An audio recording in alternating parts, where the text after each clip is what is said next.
মনে হয়তো প্রশ্ন আসতে পারে যে গরু ঘাস খায়, কিন্তু মানুষ ঘাস খায় না কেন?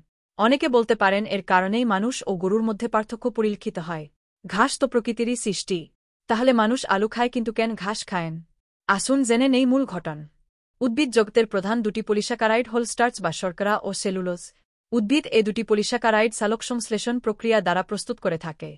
এবার আসুন জেনে নিই স্টার্চ সম্পর্কে। আমাদের খাদ্যের প্রধান উপাদান হল স্টার্চ, এবং স্টার্চের উৎস হল চাল, গম, ভুট্টা, গোল আলু ও বার্লি। আর সেলুলোজ? উদ্ভিদ কোষের প্রাচীর সেলুলোজ দ্বারা গঠিত। উদ্ভিদ কাণ্ডের বেশিরভাগই সেলুলোজ, তেমন ঘাস।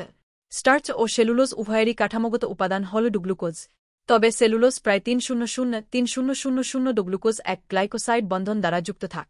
মানুষ যখন খাদ্য হিসেবে স্টার্চ জাতীয় খাদ্য গ্রহণ করে, তখন মানুষের পরিপাকতন্ত্রে নিশ্চিত এনজাইম স্টার্চ অণুর গ্লাইকোসাইড বন্ধন ভাঙতে পারে। ফলে মানুষ স্টার্চ হজম করতে পারে। কিন্তু সেলুলোজের, যেমন ঘাস, গ্লাইকোসাইড বন্ধন ভাঙতে পারেন। তাই মানুষ সেলুলোজ হজম করতে পারেন।